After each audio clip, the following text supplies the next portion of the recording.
आज आपण बनवूया उन्हाळी वाळवणी पदार्थांपैकी अतिशय खुसखुशीत असे साबुदाणा आणि बटाट्याचे पापड. इथे मी एक ट्रिक वापरून हे पापड बनवले आहे. या ट्रिकने हे पापड दुप्पट असे फुलतील आणि तेलात तळल्यानंतर तेलकट आणि लालसर असे देखील तुम्ही इथे बघू शकता. आपला पापड बघा कसा दुप्पट फुलत चाललाय. चला तर मग ही ट्रिक वापरून नक्कीच ट्राय करूया साबुदाणा आणि बटाट्याचे पापड. नमस्कार, मी आहे प्रणाली. चला तर मग सुरू करूया. इथे मी 1 किलो बटाट्यासाठी 1 वाटी साबुदाणा इतपत वापरला आहे. चला तर मग हा साबुदाणा आपण छान फुलेपर्यंत छानसर असा भाजून घेऊया. साबुदाणा मात्र भाजत असताना आपल्याला एक गोष्ट लक्षात ठेवायची आहे. इथे आपल्याला गॅस लो टू मिडियम फ्लेमवरच ठेवायचा आहे. इथे मी लो टू मिडियम फ्लेमवर 10 मिनिटे हा साबुदाणा छान परतून घेतलेला आहे. आता बघा हा साबुदाणा छान फुललेला आहे. साबुदाणा हा छान भाजला नाही गेला तर आपण मिक्सरमध्ये जेव्हा बारीक करतो तेव्हा आपल्याला तिथे मिक्सरमध्ये जाडसर असा साबुदाणा राहू शकतो. त्यामुळे आपल्याला हा 10 ते 15 मिनिटे तरी कमी गॅसवर भाजून घ्यायचा आहे. आता हा साबुदाणा छानपैकी फुलला गेला आहे. आता आपल्याला याचे मिक्सरमध्ये रवाळ अशी बारीक पूड करून घ्यायची आहे. आपण जेव्हा ती पूड हातात घेतो तेव्हा आपल्याला थोडं रखरख वाटेल अशीच पूड आपल्याला बनवायची आहे. आता यात घालण्यासाठी आपण हिरव्या मिरच्या आणि 1 चमचा इतपत जिरं बारीक करून घेऊया. जिरे हे पूर्णपणे ऑप्शनल आहे. तुम्ही उपवासाला जिरे खात असाल तरच घाला, नाहीतर नाही घातले तरी चालेल. नुसतं मिरच्या बारीक करा. मी इथे जिरे आणि हिरव्या मिरचीची पेस्ट काढून घेतलेली आहे. ही बघा कशी थोडी जाडसरच आहे. ही पेस्ट एकदम बारीक नाही झाली तरीही चालेल. आज मी 1 किलोच्या प्रमाणात इतपत बटाटा पापड बनवत आहे. तर इथे मी सर्व आलू उकडून घेतलेले आहे. आता एक एक करून आपल्याला सर्व आलू सोलून घ्यायचे आहेत.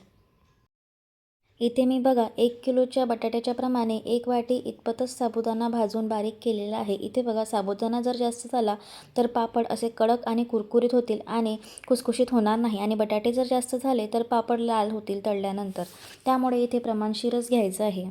ही एक गोष्ट जर तुम्ही लक्षात ठेवली तर तुमचे पापड कधीच बिघडणार नाहीत. सर्व बटाटे सोलून झालेले आहेत. इथे बघा मी पुरणचाळी घेतलेली आहे. आता या पुरणचाळीच्या मदतीने आपल्याला एक एक करून सर्व बटाटे स्मॅश करून घ्यायचे आहे. असे केल्याने आपल्याला बटाट्याचे पापड करताना गुठळ्या येतील नाही मध्ये. मी इथे पुरणचाळीचा वापर केला आहे. तुम्ही इथे किसणीचा सुद्धा वापर करून बटाटे किसून घेऊ शकता. मला पुरणचाळीने सोपे जाते म्हणून मी इथे पुरणचाळी वापरली आहे. तुम्हाला जे सोयीस्कर होईल तुम्ही ते घ्या आणि सर्व बटाटे छानसर असे किसून घ्या. स्मॅशरने बघा बटाटा छान स्मॅश केल्यानंतर बटाटा आपला छान असा मऊसूत असा होतो. इथे आता आपले सर्व बटाटे स्मॅश झालेले आहेत. चला तर आपण आता पुढे नेक्स्ट स्टेप करूया. पीठ मळायला घेऊया. हे मिश्रण आपल्याला एका ताटात काढून घ्यायचे आहे. आता बघा इथे मी हिरव्या मिरचीची जी बारीक पेस्ट केली होती जिरा आणि हिरव्या मिरचीची ती मी पहिल्यांदा टाकून घेते.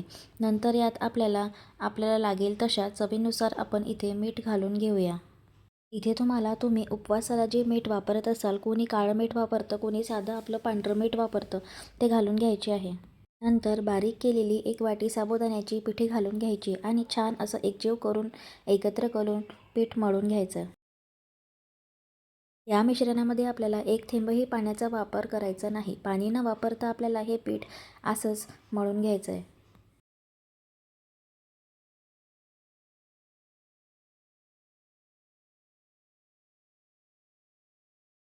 पाणी न वापरता बघा या मिश्रणाचा छान गोळा तयार झालेला आहे. गोळा मळल्यानंतर आपल्याला हा 5 मिनिटे असाच रेस्टवर राहू द्यायचा. यामुळे आपण घातलेलं मीठ आणि जे आपण हिरवी मिरची घातलेली आहे ती छान या मसाल्यात एकत्र किंवा एकजीव होईल. आता पुढे नेक्स्ट स्टेप बघा. एका पातेल्यात आपल्याला पाणी घ्यायचं आहे आणि त्यावरती पुरणचाळी ठेवून आपल्याला जे आपण पीठ रेस्टवर ठेवलेला आहे गोळा मळलेला तो आपल्याला वाफवून घ्यायचा आहे. हीच सर्वात महत्त्वाची आणि खास टीप आहे. ही वापरल्याने आपले पापड दुप्पट असे छान फुलतील. या मिश्रणाचा गोळा आपल्याला 10-15 मिनिटे तरी छान वाफवून घ्यायचा आहे. इथे पूर्ण 15 मिनिटे मी मिश्रणाचा गोळा छानपैकी वाफवून घेतलेला आहे. आता आपण यात जे साबुदाण्याचं पीठ घातलेलं होतं ते बघा छान असं ट्रान्सपरंट असं झालेलं आहे. त्यामुळे आपले पापड छान असे येतील. मिश्रणाचा गोळा बघा छान आतपर्यंत असा छान वाफवला गेलेला आहे आणि यात घातलेलं साबुदाण्याचं पीठसुद्धा छान शिजलेलं आहे. चला तर मग आता शेवटची स्टेप आपण पापड करायला घेऊया. पापड करण्यासाठी बघा मी आता पुरी प्रेसच्या आकाराची पॉलिथिन कापून घेतलेली आहे. आता या पॉलिथिनला आपल्याला तेल लावून घ्यायचे आहे. हे तेल बघा आपल्याला एकच वेळेस सुरुवातीला सर्वात पहिल्या वेळेस जेव्हा पापड करतो तेव्हाच लावायचे आहे. नेहमी नेहमी तेल लावायचे नाही.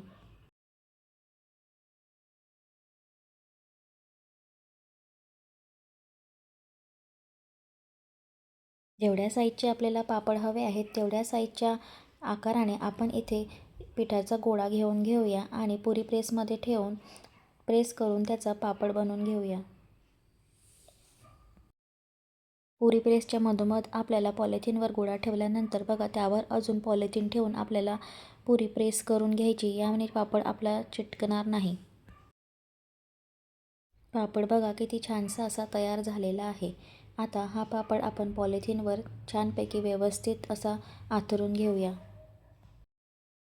हे पापड सुकवण्यासाठी उन्हाची आवश्यकता नसते. हे पापड आपण घरात फॅनखाली सुद्धा सुकवून घेऊ शकता. अशा प्रकारे बघा मी हे सर्व पापड करून घेतलेले आहेत. मी हे पापड एक पूर्ण दिवस रात्र फॅनखाली सुकवून घेतले आणि दुसऱ्या दिवशी उन्हात सुकल्यानंतर असे वाळवून घेतले आहे.